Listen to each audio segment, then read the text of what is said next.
المسیح الدجال، اس کا مطلب ہے جھوٹا مسیح۔ یہ نام ہی اس کے مقصد کو صاف ظاہر کر دیتا ہے، یعنی مسیح ہونے کا دعویٰ کر کے انسانیت کو تاریخ کے سب سے بڑے دھوکے میں مبتلا کرنا۔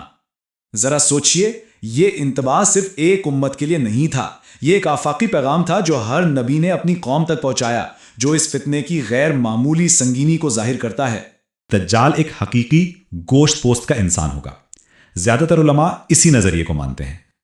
روایات میں دجال کی بالکل واضح جسمانی تفصیلات ملتی ہیں۔ اسے ایک آنکھ سے عیبدار بتایا گیا ہے، لیکن سب سے بڑی اور واضح نشانی اس کی پیشانی پر لکھا لفظ کافر ہوگا، جسے ہر ایمان والا شخص، چاہے وہ پڑھا لکھا ہو یا نہ ہو، بالکل صاف پہچان لے گا۔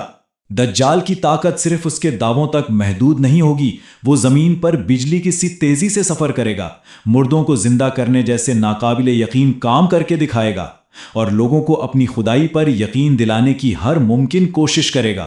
اس کا سب سے بڑا فریب اس کی جھوٹی جنت اور دوزخ ہوگی۔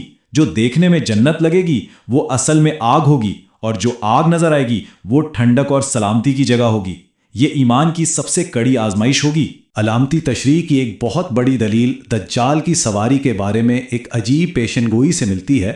ایک ایسا گدھا جو بادلوں سے بھی تیز سفر کرتا ہے، جس کے کان بہت بڑے ہیں اور جو اپنے ساتھ آگ اور پانی یعنی توانائی لے کر چلتا ہے۔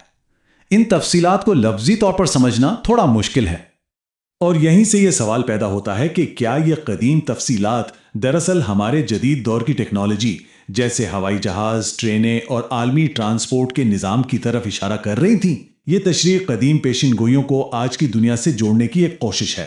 اصل مقصد اس بحث میں الجھنا نہیں کہ دجال ایک شخص ہے یا ایک علامت، بلکہ اس کے پیچھے چھپے اس دائمی انتباہ کو سمجھنا ہے۔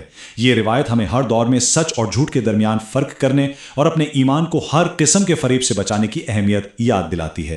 اسلامی روایات ہمیں بالکل واضح روحانی تحفظات بتاتی ہیں۔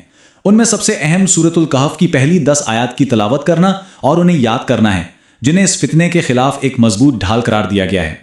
ساتھ ہی یہ بھی ہدایت ہے کہ جو کوئی دجال کے بارے میں سنے وہ اس سے دور رہے۔ تو آخر میں سوال یہی رہ جاتا ہے کہ دجال کی روایت آج ہمارے لیے کیا معنی رکھتی ہے؟ یہ ہمیں یاد دلاتی ہے کہ مادیت پرستی، میڈیا کا فریب اور روحانی گمراہی کے خطرات کسی ایک زمانے تک محدود نہیں تھے۔